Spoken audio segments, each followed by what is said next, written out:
Welcome students in AK Maths Adda YouTube channel. Today we are going to start irrational numbers, and this topic is very interesting. You will enjoy here and you will understand what is the irrational numbers. So without wasting your time, let us get started the class. What is the irrational numbers? The numbers which cannot be written,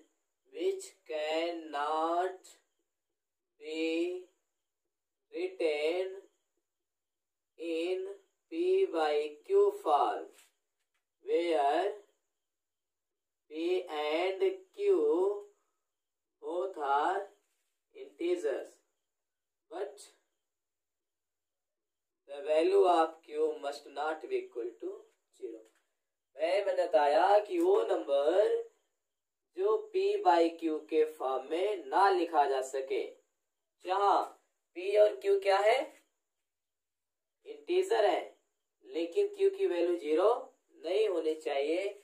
इस प्रकार के number को क्या बोलेंगे, irrational number बोलेंगे। आपको example के लिए बता दें, √2 क्या है, एक इरेशनल नंबर है। √2 को √2/1 लिख सकते हो, लेकिन ये P by Q नहीं हुआ। P by Q क्यों नहीं हुआ? क्योंकि P by Q क्या है, P क्या इंटीजर है, Q भी इंटीजर है। यहाँ पर √2 इंटीजर है क्या, नहीं है ना, इसलिए P by Q नहीं है। ऐसा क्रम में मत पढ़ना कि √2/1 लिख दिया P by Q हो गया। ओके, रेशनल नंबर के लिए न्यूमरेटर और डिनोमिनेटर दोनों का इंटीजर होना कंपलसरी है, लेकिन ये भी ध्यान रखना नीचे 0 नहीं आना चाहिए। तो √2 क्या है, एक इरेशनल नंबर है। √3 भी क्या है, इरेशनल नंबर है। √4 क्या है, इरेशनल नंबर नहीं, √4 = 2 होता है, और 2 क्या है, रेशनल नंबर है, तो यह इरेशनल नंबर नहीं है।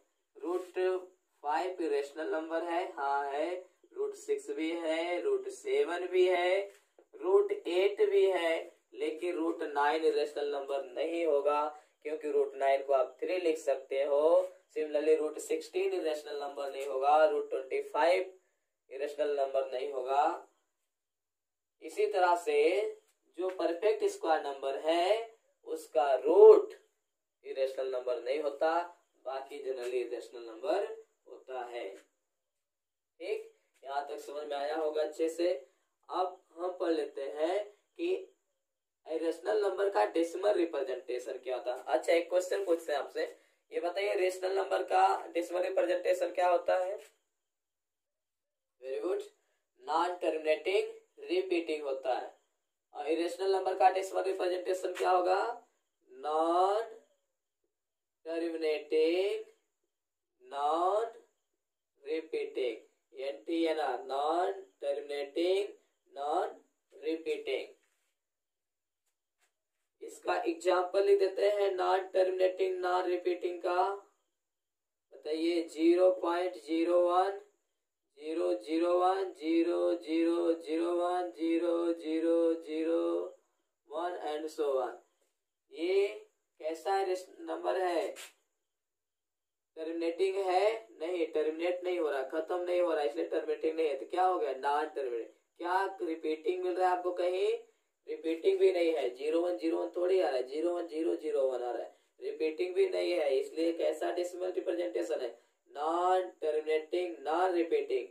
जब कोई भी decimal representation non terminating non repeating होगा तो वो कौन सा नंबर होगा, इरेशनल नंबर होगा। कौन सा नंबर होगा, इरेशनल नंबर। और एग्जांपल आप लिख सकते हैं 0.07 007 0007 एंड सो ऑन। ये भी कैसा नंबर है, इरेशनल नंबर है। यहाँ तक बात समझ में अच्छे से। अच्छा, ये बताइए कि √2 का डेसिमल रिप्रेजेंटेशन क्या होगा। √2 इरेशनल नंबर है ना, तो इसलिए उसका डेसिमल रिप्रेजेंटेशन कैसा होगा, नॉन टर्मिनेटिंग नॉन रिपीटिंग होगा। अब √2 मीन्स 2 का स्क्वायर रूट निकालो आप, तो कभी भी निकालो, खत्म नहीं होने वाला है, आता रहेगा कोई नया नया नंबर, वैसे आता रहेगा 1 से 9 तक, लेकिन रिपीटिंग पैटर्न भी आपको नहीं मिलेगा। ठीक है, तो इसका decimal non terminating non repeating है। चलिए अदर एग्जांपल ले लेते हैं। एक एग्जाम्पल होता है आपका पाई क्या है, पाई भी क्या है, एक इरेशनल नंबर है। पाई भी क्या है, एक इरेशनल नंबर है। ओके, इसी तरह से एक वैल्यू आता है ई, इसे एक्सपोनेंशियल कहा जाता है। ये भी क्या है, एक इरेशनल नंबर है। नहीं, यहाँ पे मत घबरा जाओ, सर जी बता के चले जा रहे हैं कि पाई इरेशनल नंबर है, कोई कंफ्यूजन दूर नहीं किया। आपका कंफ्यूजन हम क्लियर करेंगे, आपका डाउट क्लियर करेंगे कि पाई इरेशनल नंबर है। बट आप ये पूछने वाले सर 22/7 क्या है, रेशनल नंबर है, तो ऐसा क्यों है, यही है ना क्वेश्चन। बट 22/7 रेशनल नंबर कैसे है, अब इसकी सर्जरी की जाएगी, आपको सब क्लियर हो जाएगा। स्मॉल ई क्या है, इसका नाम याद रखिए, इसे एक्सपोनेंशियल बोला जाता है। ये कौन सा नंबर है, इरेशनल नंबर होता है। और इसका यूज नेचुरल लॉगरिथम के बेस के रूप में भी होता है। ठीक है, और इसका कैलकुलेट करने के लिए हम न्यूटन सीरीज एक्सपेंशन फार्मूला आपको बताएंगे। ई की वैल्यू कैसे कैलकुलेट करते हैं, पाई की वैल्यू का भी कैलकुलेट करने का फार्मूला आपको बताएंगे, तभी आपको क्लियर होगा 22/7 रेशनल है, पाई क्या है, इरेशनल है। Okay, so without wasting time I am coming on your point pi.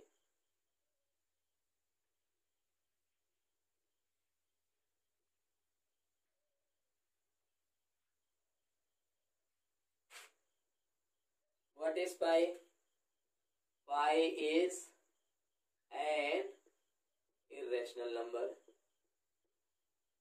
Pi is an irrational number. ध्यान से देखिएगा डिफिनेशन क्या है। Pi, what is pi? If anyone asks you what is pi, pi is an irrational number. It's a decimal representation. It's decimal representation. Decimal representation means दशमलव निरूपण बोलते हैं। Its decimal representation is एक ऐसा है, non terminating non repeating है, non terminating non repeating है, and it's value lies in between. इसकी वैल्यू किसके किसके बीच में होती है, 3 and 4 के बीच में होती है। इसकी वैल्यू किसके बीच में होती है, 3 and 4 के बीच में होती है। समझ रहा, पाई क्या है, pi is an irrational number, it's decimal representation is non terminating non repeating, और इसकी वैल्यू क्या होती है, 3 and 4 के बीच में होती है। चलिए, आप जो पढ़े हैं मैं आपको ही बता देता हूँ कि सर हमने तो ये पढ़ा है अभी तक कि पाई क्या है। पाई बोलोगे सरकमफ्रेंस, कोई सर्किल है उसके सरकमफ्रेंस से चारों तरफ का लेंथ मीन्स सी। सरकमफ्रेंस मीन्स क्या, सी, और इसका जो डायमीटर है डी, इसके रेशियो को पाई बोलते हैं। यही कहोगे ना, इसका जो रेशियो है पाई के इक्वल होता है, नहीं, C/D जो होता है, यानी सरकमफ्रेंस और डायमीटर का जो रेशियो होता है वो क्या होता है, एक कांस्टेंट होता है। क्या होता है, एक कांस्टेंट होता है, और इस कांस्टेंट की जो वैल्यू होती है, कांस्टेंट डेफिनेट वैल्यू होगा कोई, वो 22/7 होता है। वो क्या होता है, 22/7 होता है। और ये 22/7 जो है वो पाई की अप्रॉक्सीमेट वैल्यू होती है। बात बहुत अच्छे से समझिएगा। सी एंड डी सरकमफ्रेंस और डायमीटर का रेशियो एक कांस्टेंट होता है, और इस कांस्टेंट की वैल्यू 22/7 होती है, और ये जो 22/7 है ये पाई की अप्रॉक्सीमेट वैल्यू है, ना कि एक्यूरेट वैल्यू है। अब देखिए कैसे कांस्टेंट होता है C/D, मैं आपको बता दे रहा हूँ। सपोज दैट आपने एक सर्कल लिया, ये सर्कल लिया, मैं मान लिया इसका रेडियस 7 सेंटीमीटर, रेडियस कितना है 7 सेंटीमीटर, तो इसका डायमीटर कितना हो जाएगा, 7 × 2 = 14 हो जाएगा। ये बात तो क्लियर है, 14 हो जाएगा। इसका सरकमफ्रेंस क्या हो जाएगा, सरकमफ्रेंस 2πr। चलिए अभी तो मेजरमेंट कर लेना, यहाँ फार्मूले से निकाल दे रहे हैं। पाई की वैल्यू यहाँ 22/7 लिख लेते हैं, इंटू आर, क्योंकि हम यहाँ मेजरमेंट नहीं कर रहे हैं, आप मेजरमेंट करके निकालना तो यही आएगा, 7 से और कैसे 44 आएगा। अब रेशियो निकाल लो, सी बाई डी निकाल लो, सी की वैल्यू 44 आ गई, डी की वैल्यू 14 है, डिवाइड करो 2 से 22 आएगा, 7 आएगा, 22/7। ये सी बाई डी की वैल्यू 22/7 आता है, और ये 22/7 किसकी अप्रोक्सीमेट वैल्यू है? ये पाई की अप्रोक्सीमेट वैल्यू है, एक्यूरेट वैल्यू नहीं है। इतनी बात समझ में आई? चलिए, तो पाई की एक्यूरेट वैल्यू क्या होती है, वो कैसे कैलकुलेट करते हैं? तो यहाँ पर मैं एक फार्मूला बता दे रहा हूं आपको। टू कैलकुलेट वैल्यू ऑफ पाई, पाई की वैल्यू कैसे कैलकुलेट करते हैं, इसके लिए हम आपको एक फार्मूला बता देते हैं। ये है लेबनिज सीरीज। कौन सा फार्मूला है? लेबनिज सीरीज का यूज करके आप पाई की वैल्यू निकाल सकते हैं। कैसे निकालेंगे? पाई की वैल्यू जो होती है, पाई इक्वल टू होता है 4 माइनस, पाई की वैल्यू क्या होगी? 4 माइनस 4/3 प्लस, बोलिए समझ में आ गया क्या लिखना है? 4/5 माइनस प्लस, इधर फिर 4 माइनस 4, इधर क्या है? 3 2 5 2 7, फिर नेक्स्ट बताइए, प्लस 4 कितना? 9 minus 4/11 plus and so on. इसी तरह से आप लिख सकते हैं। इसका यूज करके आप पाई की वैल्यू कैलकुलेट कर सकते हैं। अब बता दें, आप कम से कम वहां तक वैल्यू कैलकुलेट करना, कम से कम डिनोमिनेटर में 101 तक आ जाए। ऐसे लिखते लिखते चले जाइए, वहां तक जब कैलकुलेट करोगे तो आप पा जाओगे। उस वैल्यू आप देखेंगे उसमें 3.14 आ चुका है, इधर भी कोई नंबर आएगा, ठीक है। But the value of pi has been calculated up to thousands of decimal places by computer का यूज करके ये सैकड़ों हजारों डेसिमल प्लेसेस तक पाई की वैल्यू कैलकुलेट की गई है। तो अब समझ में आएगा। देखिए, पाई ये है, क्या है पाई? नॉन टर्मिनेटिंग नॉन रिपीटिंग है, लेकिन आप इसको 22/7 मानते हैं तो अप्रोक्सीमेट वैल्यू माना जाता है और परफेक्ट वैल्यू नहीं है। पाई की वैल्यू ऐसे फाइंड करते हैं। तो अब आपके समझ में आया होगा 22/7 क्या है? P/Q है, इसलिए रेशनल है। पाई क्या है? नॉन टर्मिनेटिंग नॉन रिपीटिंग है, इसकी वैल्यू ऐसे फाइंड करते हैं, यही रेशनल नंबर है। आई होप क्लियर हो गया होगा। यदि कोई डाउट है तो कमेंट बॉक्स में लिखना, नहीं तो पूछ लेना आप व्हाट्सएप ग्रुप में। जो भी समस्या होगी उसका समाधान किया जाएगा। ओके,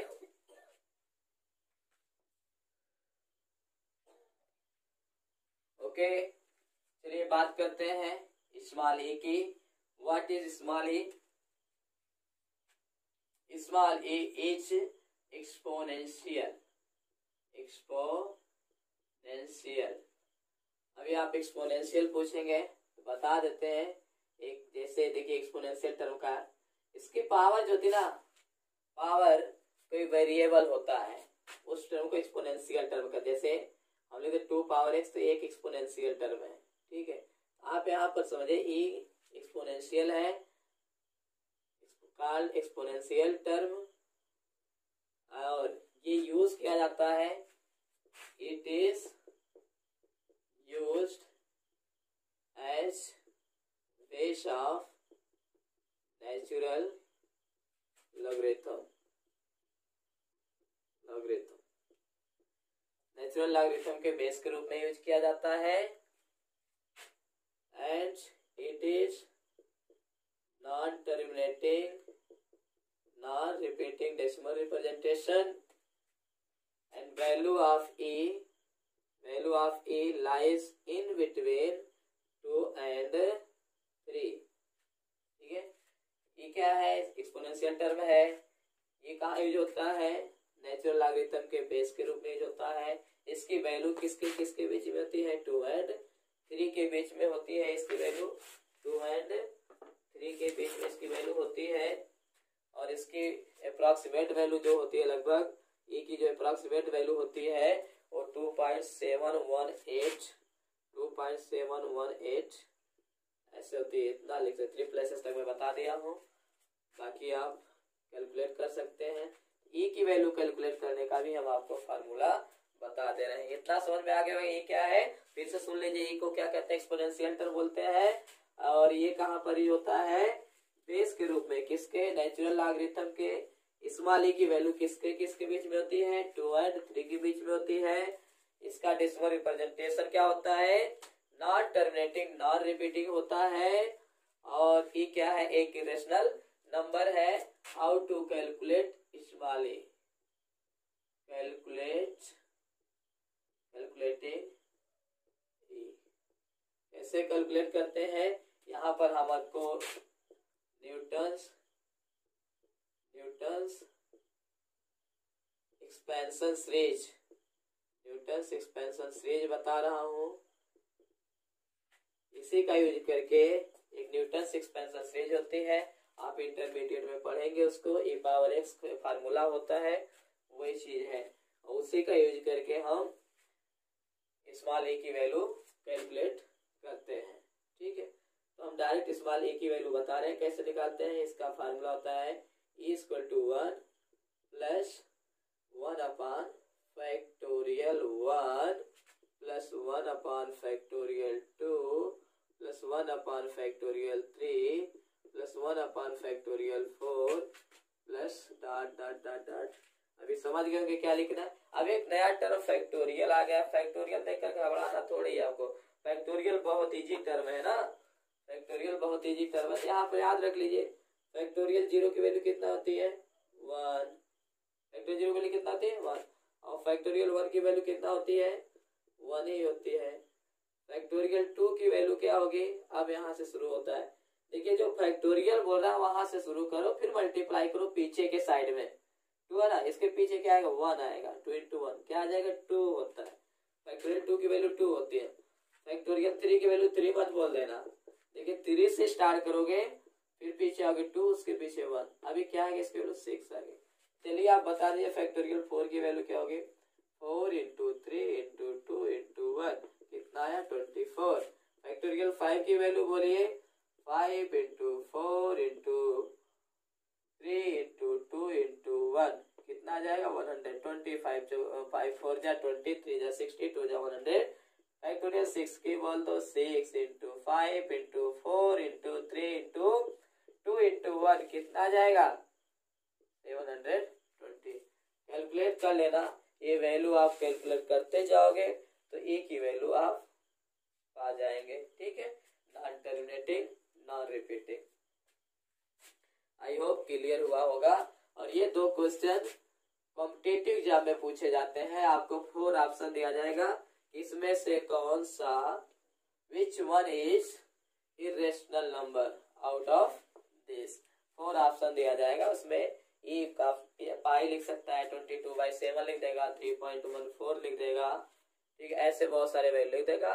तो अगर पाई दिखेगा तो आप तुरंत लगा देना, पाई क्या है, इरेशनल नंबर है। स्मॉल ई दिखेगा तो क्या है, इरेशनल नंबर। यही 2 क्वेश्चन पूछते हैं कंपटीशन में। Okay, I hope irrational number आपको अच्छे से क्लियर हुआ होगा। अगर कोई डाउट रहता है, if you have any doubt then you can write your doubt in comment box.